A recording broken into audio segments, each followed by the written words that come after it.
दोस्तों, हाल ही में मैं एक बहुत ही जबरदस्त मूवी को देख कर आया हूँ और यकीन मानिए उसे देखने के बाद मैं अपने आप को उस मूवी को एक्सप्लेन करने से रोक नहीं पाया और फौरन आप लोगों के लिए ये वीडियो ले आया। मूवी की IMDb रेटिंग है 8.4 और रोटेन टोमेटोज पर उसकी रेटिंग है 96%, जो अपने आप में बहुत ही बड़ी बात है। तो चलिए दोस्तों, शुरू करते हैं आज की ये शानदार एक्सप्लेनेशन बिना कोई देरी किए। तो मूवी की शुरुआत सन 1992 से होती है, जहाँ मुंबई के अंदर हम भास्कर नाम के लड़के को देखते हैं। सुबह का वक्त होता है और भास्कर जॉगिंग करते हुए वापस अपने घर जा रहा होता है, लेकिन तभी CBI ऑफिसर लक्ष्मण और उसकी टीम भास्कर के पास आकर उसको अपनी कस्टडी में ले लेते हैं। इसके बाद वो उसको फौरन मगधा बैंक ले जाते हैं। अब यहाँ हमें पता चलता है कि भास्कर एक बैंक एम्प्लॉय है जो इसी बैंक में काम करता है। खैर, अब लक्ष्मण उससे कहता है कि हमें एक इंटरनल लीड मिली है कि तुम्हारी बैंक में बहुत बड़ा स्कैम हुआ है,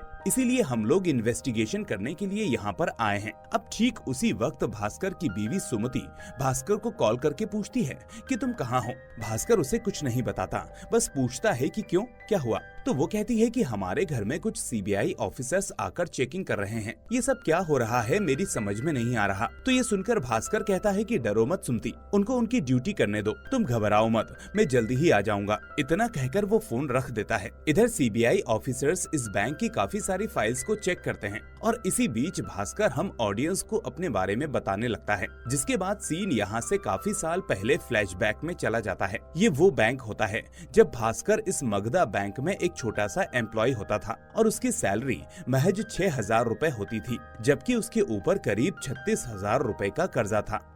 हम देखते हैं कि हर रोज भास्कर अपने पुराने स्कूटर पर अपनी बैंक जाकर बहुत ही सिंसियर तरीके से अपने काम को करता है और उसके मन में बस एक ही चीज होती है कि मैं काम अच्छा करूंगा, सीरियस होकर करूंगा तो मेरा प्रमोशन जल्दी ही हो जाएगा और सैलरी भी बढ़ जाएगी, जिससे मेरे सारे कर्जे पूरे हो जाएंगे। इसी वजह से वो हर महीने अपने दिए हुए टारगेट्स को समय से पहले कंप्लीट करता रहता है। लेकिन ये सब उस वक्त की बात होती है जब सभी बैंक्स में सारा काम हाथ से ही किया जाता था और सिर्फ 6 महीने में एक बार सभी लेजर्स और डॉक्यूमेंट्स को कंप्यूटर में अपलोड किया जाता था, क्योंकि उस वक्त बैंकिंग सिस्टम डिजिटलाइज नहीं हुआ था।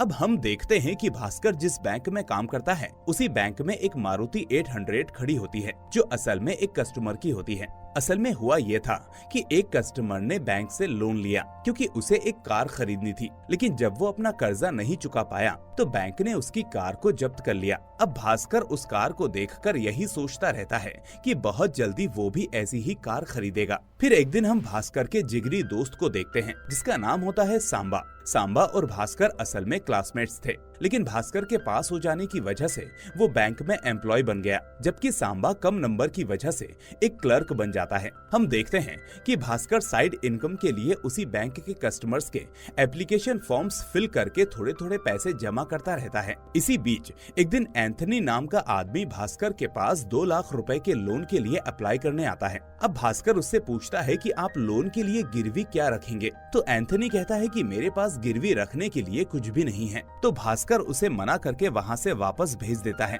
अब हालांकि ऐसा नहीं था कि एंथनी के पास कोई सामान नहीं था, उसके पास कुछ सामान तो था, लेकिन भास्कर ने उसे कह दिया था कि गारंटी के तौर पर ये नहीं चलेगा। फिर शाम को भास्कर बैंक के बाद अपने घर के लिए निकल जाता है, जहां हम देखते हैं कि भास्कर जिस मोहल्ले में रहता था वहां उसने काफी सारे लोगों से कर्ज ले रखा था, इसीलिए वो उन सभी से हमेशा बचता फिरता था। पास्ट में भास्कर के पिताजी एक बहुत बड़े चार्टर्ड अकाउंटेंट थे, लेकिन अपने ही फ्रेंड के हाथों से धोखा खाने के बाद वो डिप्रेशन में चले गए, जिसके बाद वो घर वालों या किसी से भी कोई बात नहीं करते थे, बस चुपचाप चाय पीते, पेपर पढ़ते और अपना काम करते रहते थे। वहीं भास्कर की माँ उसको बचपन में ही छोड़कर इस दुनिया से चली गई। तो इस तरह भास्कर के छोटे भाई और बहन की जिम्मेदारी भी इसी के सर पर होती है। अब वक्त बीतता है और भास्कर और सुमति की लव मैरिज हो जाती है। दरअसल सुमति ने अपने पेरेंट्स के खिलाफ जाकर भास्कर से शादी की थी। शादी के बाद दोनों को एक बच्चा भी हो जाता है। अब सुमति का ये सपना होता है कि वो बैंक से लोन लेकर पिकल्स यानी अचार का बिजनेस करे, और यही बात वो कई बार भास्कर से भी कहती है। लेकिन भास्कर सुमति से यही कहता है कि एक बार पहले हमारे सारे पुराने कर्जे खत्म हो जाएं, बाद में तुम अपना बिजनेस स्टार्ट कर लेना। अब हम नोटिस करते हैं कि भास्कर के फाइनेंशियली वीक होने की वजह से सुमति के घर वाले उसको थोड़ा नीची नजर से देखते हैं। बेचारा भास्कर पता नहीं कैसे सिर्फ 6,000 रुपए की आमदनी में अपने पूरे परिवार को पालता रहता है। कई बार तो ऐसा होता है कि वो कर्जे को चुकाने और अपने घर वालों का पेट भरने की वजह से खुद एक वक्त भूखा रहना भी शुरू कर देता है।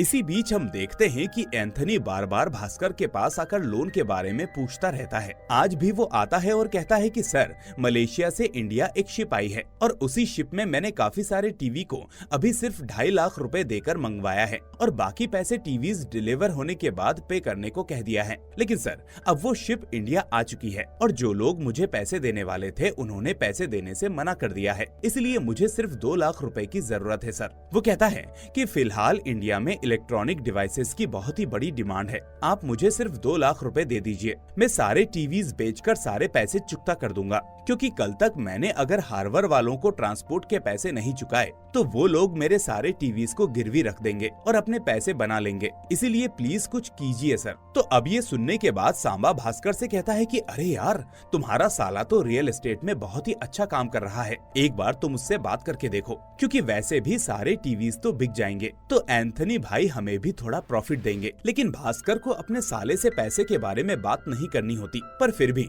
वो एंथनी से कहता है कि ठीक है, मैं बात करके देखता हूँ। और इसके बाद जब भास्कर वापस अपने घर पर आता है तो पटेल नाम का एक आदमी भास्कर से अपने उधारी के पैसे मांगने लगता है। वो सारे मोहल्ले के सामने उसकी शर्ट फाड़ देता है और फिर जेब से चाबी निकालकर उसके स्कूटर को भी अपने साथ ले जाता है। वो कहता है कि जब पैसे आ जाएं तो चुका देना और अपने स्कूटर को ले जाना। अब वो दिन तो बीत जाता है, पर दूसरे दिन भास्कर की जेब में फूटी कौड़ी भी नहीं होती, इसीलिए वो टैक्सी पकड़ने के बजाय भागते भागते ही अपनी बैंक तक पहुंच जाता है। लेकिन आज जब वो बैंक में आता है तो उसे बहुत ही बड़ा शॉक लगता है, क्योंकि हम देखते हैं कि भास्कर का जो प्रमोशन होने वाला था वो प्रमोशन किसी और को मिल जाता है। ये बात बाकी लोगों को भी समझ में नहीं आती, क्योंकि वो भी सोचते थे कि भास्कर जिस तरीके से अपने टारगेट्स पूरे करता है, अपना काम करता है, ये प्रमोशन उसी का था। लेकिन ये सब देखकर बेचारा भास्कर बहुत ही दुखी हो जाता है। फिर भास्कर फौरन अपने रीजनल मैनेजर के पास जाता है और कहता है कि सर, मैंने बहुत मेहनत की, जिसके बाद मैं best employ of the year बना। इसके अलावा मैं हर महीने अपने टारगेट्स को कंप्लीट करता हूँ, लेकिन फिर भी आपने एक बंगाली होने की वजह से एक बंगाली लड़के को ही प्रमोशन दे दिया। आखिर फिर मेरे इतनी मेहनत करने का क्या फायदा हुआ? क्या मैं सबसे बेहतर काम नहीं करता, या आपको मुझसे कोई शिकायत है? तो ये सुनते ही उसका मैनेजर बहुत भड़क जाता है और कहता है कि तुमसे ज्यादा वो लड़का डिजर्व करता था, मैंने इसीलिए उसको प्रमोट किया है। और वैसे भी तुम साइड बिजनेस तो कर ही रहे हो ना, कस्टमर्स के एप्लीकेशन फॉर्म्स भर के अपनी जेब में पैसे रखना। तुम्हें पता भी है कि अगर तुम्हारी ये बात जीएम साहब को पता चलेगी तो तुम्हारी जॉब भी जा सकती है। बताओ, क्या मैं उनको कंप्लेंट करूं? तो ये सुनते ही बेचारा भास्कर रोते हुए अपने मैनेजर के हाथ जोड़ने लगता है कि सर प्लीज ऐसा मत करिए, मेरी जॉब मत छीनिए। इस बीच सारे एम्प्लॉयज भास्कर को ही देखते रहते हैं, क्योंकि सभी को पता था कि भास्कर इस प्रमोशन का असली हकदार था। लेकिन फिर भी थोड़ी देर बाद भास्कर बहुत ही नॉर्मल होकर वापस अपने काम में लग जाता है। अब शाम होते ही भास्कर और सांबा किसी कैफे में बैठकर चाय पीते रहते हैं कि तभी इन दोनों के पास एंथनी दोबारा आता है और कहता है कि सर, आज ही आखिरी दिन है, अगर मैंने पैसे नहीं चुकाए तो मेरी सारी टीवीज बलि चढ़ जाएंगी और मुझे भी बहुत बड़ा लॉस होगा। आज भास्कर उसकी बातों को बहुत ही ध्यान से सुन रहा होता है और उसकी बात खत्म होते ही वो अपने बैग में हाथ डालता है और उसमें से 2 लाख रुपए निकालकर एंथनी के हाथ में रख देता है, जिससे सांबा शॉक्ड हो जाता है और उससे पूछता है कि अरे यार, तुमने इतनी बड़ी रकम को एडजस्ट कैसे कर लिया? फिर हम देखते हैं कि आज जब भास्कर बैंक में था तो उसने लॉकर में रखने के बहाने बैंक के ही पैसों को अपने बैग में रख लिया था। अब क्योंकि आज वीकेंड है और 2 दिन बाद दोबारा बैंक ओपन होगी, इसीलिए भास्कर सांबा से कहता है कि जब एंथनी अपने सारे टीवी बेचकर हमारे पैसे वापस लौटाने आएगा तो मैं सोमवार को ही सुबह सुबह जाकर जल्दी से जल्दी वो पैसे बैंक में जाकर रख दूंगा। अब मैंने ये काम इसीलिए किया क्योंकि अगर किसी को पता चलेगा तो क्या होगा, बस मेरी जॉब चली जाएगी, जबकि मैं ऑलरेडी मुसीबत में हूँ। इतनी मेहनत के बाद भी मुझे प्रमोशन नहीं मिला, अब इससे ज्यादा खोने के लिए मेरे पास कुछ भी नहीं है। अब रास्ते में एंथनी भास्कर और सांबा को बताता है कि सर, इंडिया में इलेक्ट्रॉनिक डिवाइसेस की बहुत बड़ी डिमांड है, लेकिन दूसरी कंट्रीज से इंपोर्ट करने की वजह से काफी सारे टैक्सेस को चुकाना पड़ता है। हम लोगों की एक टीवी की कीमत 30,000 रुपए के आसपास होगी, लेकिन हमारे सिस्टम में एक छोटा सा लूप होल है और इसको इस्तेमाल करके हम बहुत अच्छे से प्रॉफिट कमा सकते हैं। अब सांबा पूछता है कि वो कैसे, तो एंथनी बताता है कि हमारे इंडिया के सिस्टम के हिसाब से स्पेयर पार्ट्स को इंपोर्ट करने पर कोई भी टैक्स नहीं लगता, इसीलिए हम लोग स्पेयर पार्ट्स के नाम पर टीवीज को इंपोर्ट करेंगे, जिसके बाद पोर्ट में काम करने वाले ऑफिसर्स को खर्चा पानी के लिए थोड़ा बहुत लेना देना होगा तो दे देंगे। इस तरह ऐसे इंपोर्ट करने पर हम लोगों को सिर्फ एक टीवी 12,000 रुपए में ही मिल जाएगी, और वही टीवी अगर हम इंडिया में डबल रेट पर यानी 24,000 में बेचेंगे तो हम लोगों को बहुत बड़ा प्रॉफिट होगा। अब भास्कर और सांबा इस बात को बड़े ध्यान से सुनते हैं, लेकिन फिर भी इस बारे में ज्यादा नहीं सोचते। खैर, पैसे देने के बाद अब दूसरे दिन संडे को भास्कर एंथनी का इंतजार करने लगता है कि वो 2 लाख रुपए लेकर आएगा और साथ में उसका प्रॉफिट भी लाएगा, लेकिन रात होने के बावजूद भी एंथनी भास्कर के पास नहीं आता, जिस वजह से भास्कर का मन घबराने लगता है। फिर देर रात एंथनी और सांबा भास्कर के पास आकर बहुत ही मायूसी से कहते हैं, हो गया भाई, सब कुछ खत्म हो गया। ये सुनकर भास्कर के तो होश ही उड़ जाते हैं। वो सोचता है कि अब वो क्या करेगा, बैंक के पैसों का अरेंजमेंट कैसे करेगा। लेकिन तभी एंथनी मुस्कुराते हुए कहता है कि अरे सर, मेरा मतलब था कि पूरा माल खत्म हो गया, कुछ भी नहीं बचा, सारे टीवी बिक गए, इसीलिए ये लीजिए आपके 2 लाख रुपए और साथ में प्रॉफिट भी। ये सुनते ही भास्कर की जान में जान आती है और वो जाकर एंथनी को गले लगाकर थैंक यू बोलने लगता है कि भाई तुमने मेरी नौकरी, इज्जत सब कुछ बचा ली। लेकिन एंथनी कहता है कि सर, थैंक यू तो मुझे आपको बोलना चाहिए, अगर आप मेरी मदद नहीं करते और मुझ पर भरोसा नहीं करते तो ये सब मुमकिन नहीं हो पाता। अब इसके बाद दूसरे दिन ही भास्कर फौरन अपने बैंक में जाकर उस 2 लाख रुपए के कैश को वहाँ रखे कैश में जमा कर देता है, मिला देता है। और इस तरह उस दिन से भास्कर, एंथनी और सांबा आपस में पार्टनर्स बन जाते हैं। जिसके बाद भास्कर छुप छुप के बैंक के पैसे निकालकर एंथनी को देता रहता है, जिससे एंथनी कोई ना कोई इलेक्ट्रॉनिक सामान इंपोर्ट करके मार्केट में सेल करके प्रॉफिट तीनों में बांटने लगता है। अब इस तरह भास्कर धीरे धीरे प्रॉफिट में आ जाता है और धीरे धीरे अपने सारे कर्जे पूरे कर देता है। इन्हीं प्रॉफिट्स में से ये तीनों पोर्ट के ऑफिसर्स को छोटी मोटी पार्टी भी देते रहते हैं, ताकि इनके द्वारा किया जा रहा काम दूसरों के सामने ना आ पाए। इसी बीच भास्कर के अंदर बदलाव को देखकर सुमति उस पर शक करने लगती है, लेकिन भास्कर सुमति को कुछ नहीं बताता। वो बस यही कहता है कि मैं अपने दोस्तों के साथ मिलकर बिजनेस कर रहा हूँ और ये सब उसकी वजह से ही हो रहा है। अब एक दिन भास्कर अपने बेटे के बर्थडे पर बहुत ही शानदार पार्टी अरेंज करता है, जहाँ सारे रिश्तेदार वहाँ की चकाचौंध देखकर हैरान हो जाते हैं कि आखिर भास्कर के पास इतना पैसा कैसे आया। अब उसी पार्टी में एंथनी भी आया होता है और आज वो भास्कर और सांबा से कहता है कि सर, मेरे बेटे ने अमेरिका में ही पढ़ाई की और वहीं पर अब जॉब कर रहा है। कई महीनों से वो मुझे भी वहाँ पर आने के लिए कह रहा है, लेकिन अगर मैं वहाँ गया तो मुझे उसकी कमाई के पैसों से जीना पड़ेगा। लेकिन अब तक जो कुछ मैंने कमाया वो सारे पैसे मैंने अपने बेटे की पढ़ाई में लगा दिए और अब मेरे पास कुछ नहीं बचा। इसीलिए सर, मैं सोच रहा हूँ कि आखिरी बार एक बहुत बड़ी डीलिंग करते हैं, उसमें जो भी प्रॉफिट आता है वो हम तीनों आपस में बांट लेंगे और उसी प्रॉफिट के साथ मैं अमेरिका जाकर कोई ना कोई छोटा मोटा बिजनेस स्टार्ट कर लूंगा, ताकि अपने बेटे के पैसों की जगह खुद अपने हिसाब से पैसों को कमा सकूं और खर्च कर सकूं। इस तरह अब भास्कर और सांबा भी इस काम के लिए तैयार हो जाते हैं। पर सांबा पूछता है कि बड़ी डीलिंग से तुम्हारा मतलब क्या है, हम कोई ड्रग्स वगैरह का काम तो नहीं करने वाले ना? तो एंथनी कहता है कि नहीं सर, ऐसा कुछ नहीं है, बल्कि इस हफ्ते दुबई से 3 फॉरेन गाड़ियां इंडिया आ रही हैं और उनके कोई भी कागजात मौजूद नहीं है। इसीलिए अगर हम उन तीनों गाड़ियों को किसी अच्छे डीलर को बेचें तो एक बार में बहुत बड़ा प्रॉफिट मिल सकता है, पर हमको पहले उन गाड़ियों को अपने अंडर में लेने के लिए करीब 10 लाख रुपए चाहिए, तभी वो डील हो पाएगी। अब उस वक्त के हिसाब से 10 लाख रुपए का मतलब होता है आज के वक्त के करीब 5 से 10 करोड़ रुपए।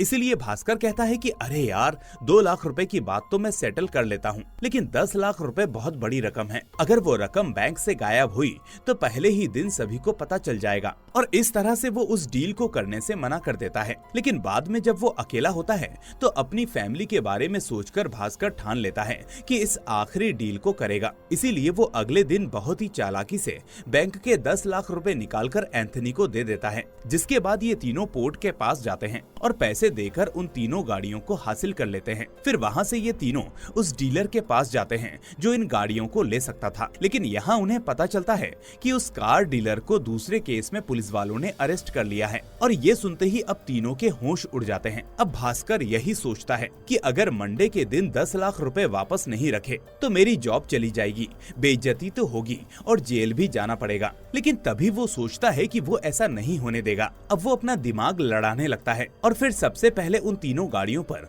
गवर्नमेंट का नंबर प्लेट लगवाता है। इसके बाद वो कुछ भिखारियों को नेता बनाता है और एक क्लब डांसर को हीरोइन बनाकर चेक पोस्ट पार करवाने लगता है। वो ये सब इतनी सफाई से करता है कि किसी को उन लोगों पर शक ही नहीं होता। अब पुलिस वाले भी इन तीनों गाड़ियों को वीआईपी गाड़ियां समझकर रोकते नहीं और ये तीनों भी उन गाड़ियों को गोवा ले जाकर बहुत ही अच्छे प्रॉफिट में बेच देते हैं, जिसके बाद इस डील से इन तीनों को बहुत ही अच्छा प्रॉफिट होता है।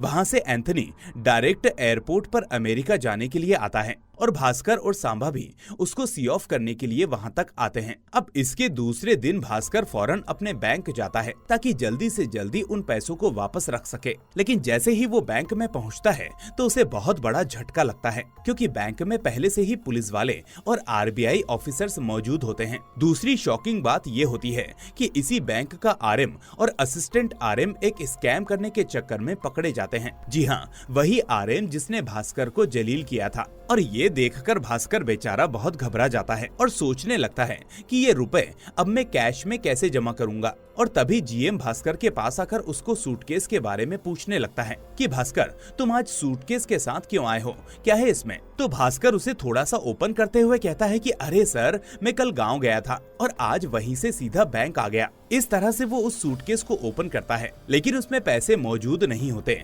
सिर्फ कपड़े होते हैं। इसी बीच हमें पता चलता है कि जब सभी लोग बैंक से बाहर थे तो उसी मौके का फायदा उठाकर भास्कर ने वो 10 लाख रुपए उस कैश में जमा कर दिए थे। उस दिन के बाद भास्कर सांबा से कहता है कि अब मैं ये काम बंद कर दूंगा, मैं और ये सब करना नहीं चाहता, इसमें बहुत रिस्क है। लेकिन सांबा अपनी जॉब से रिजाइन करके इसी स्मगलिंग का बिजनेस आगे बढ़ाने लगता है और भास्कर के पास कुल 50 लाख रुपए होते हैं और उसी से वो बहुत खुश होता है। वो सोचता है कि इन्हीं पैसों से वो अपने लिए गाड़ी खरीदेगा, बीवी को बिजनेस स्टार्ट करवाएगा। पर फिर एक दिन भास्कर का छोटा भाई उससे कहता है कि भैया, मुझे लंदन की यूनिवर्सिटी में सीट मिली है, अगर मैं यहाँ पर रहकर इंजीनियर बनूंगा तो सिर्फ 5 या 10 हजार रुपए मिलेंगे, लेकिन यही काम अगर मैं लंदन या अमेरिका में जाकर करूंगा तो महीने के 2 लाख रुपए मिलेंगे। तो इस तरह भास्कर अपने छोटे भाई को मना ना करते हुए सारे पैसे खर्चा करके उसको फौरन अमेरिका भेजता है।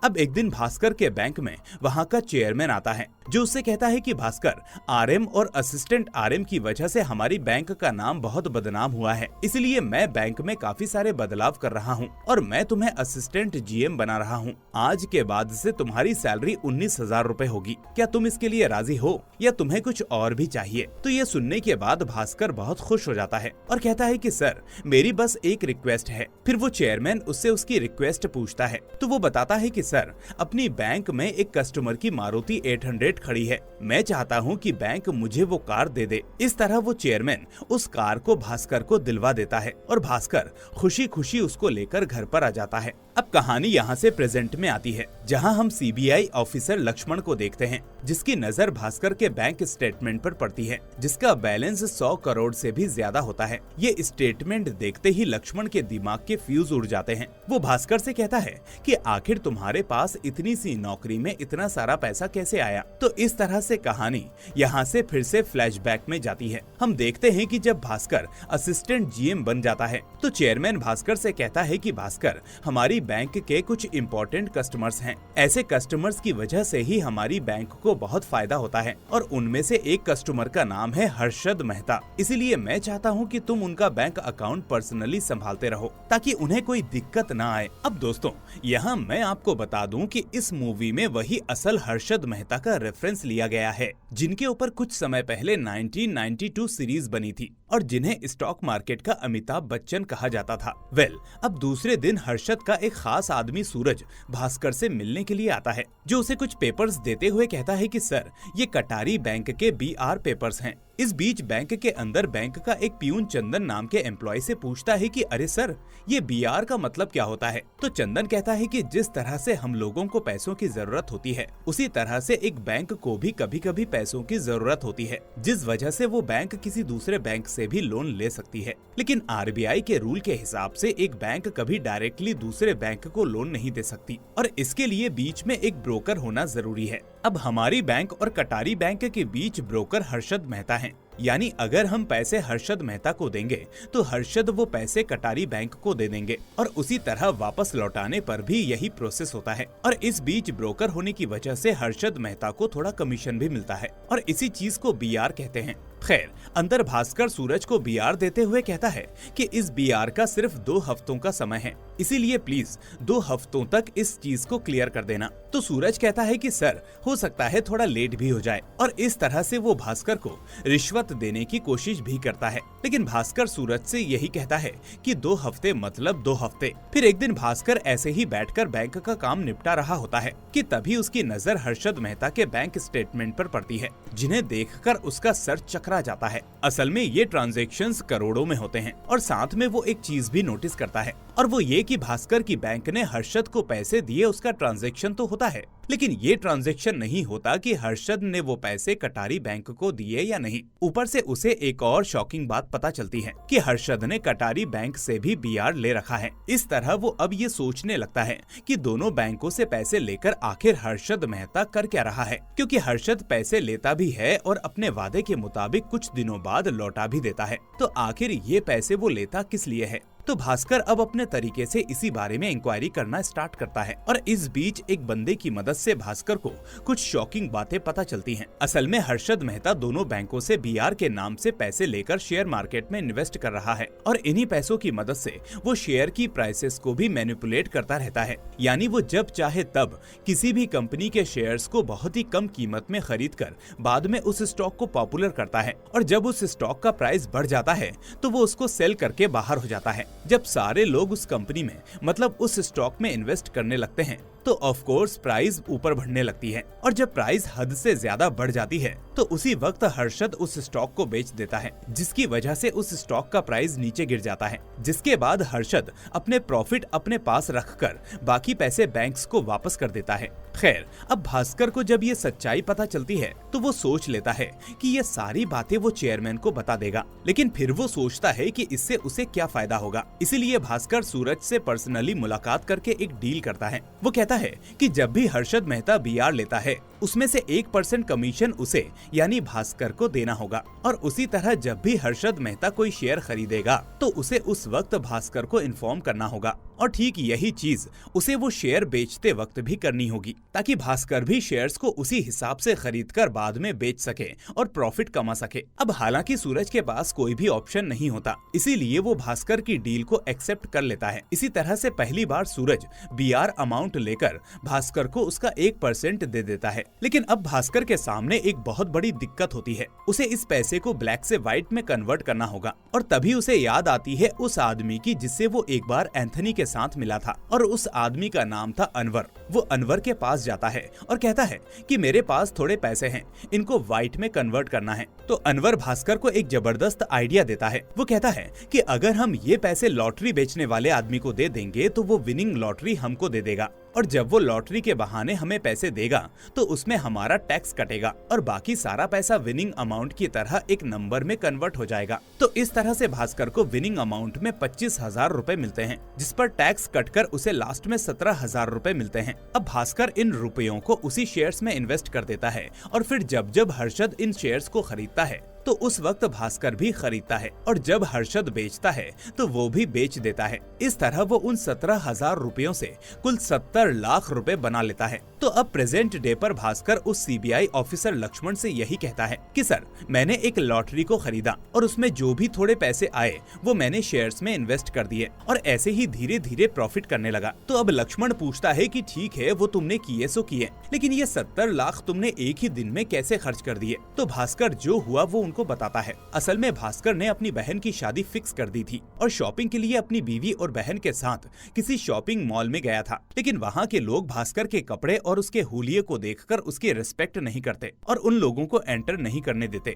इसीलिए उनका घमंड उतारने के लिए भास्कर फौरन एक शानदार गाड़ी खरीदकर उस शॉपिंग मॉल पर जाकर वहाँ की सारी चीजें खरीद लेता है। इस तरह जिन लोगों ने भास्कर को जलील किया था, अब वही लोग उसके हाथ पैर जोड़कर माफी मांगने लगते हैं। इसके बाद भास्कर के पास अब कुछ भी पैसे नहीं होते। फिर दोबारा जब बीआर आता है तो वापस 1% भास्कर को मिलता है और इस बार अनवर के पास ले जाने पर अनवर दोबारा एक जबरदस्त आइडिया देता है, क्योंकि हर बार तो लॉटरी एक ही आदमी नहीं जीत सकता। अनवर कहता है कि भाई हम एक फेक कंपनी स्टार्ट करेंगे और उसमें ट्रांजैक्शंस दिखाकर इस पैसे को एक नंबर कर लेंगे। अब कंपनी एक बार खुल जाएगी तो हम इस पैसे को बार बार वहीं से कन्वर्ट कर लिया करेंगे। तो इस तरह भास्कर सुमति के लिए एक फ्रूट पिकल बिजनेस स्टार्ट करवाता है और इस कंपनी के फेक अकाउंट्स भी बनाने लगता है। वो दिखाता है कि दूसरे देशों से प्रोडक्ट्स आ रहे हैं, इसमें इतना खर्चा आया है, उसमें उतना खर्चा आया है। इस तरह धीरे धीरे अब भास्कर के अकाउंट्स में पैसे बढ़ते रहते हैं और ये इस बीच दारू पीना भी स्टार्ट कर देता है। वक्त के साथ साथ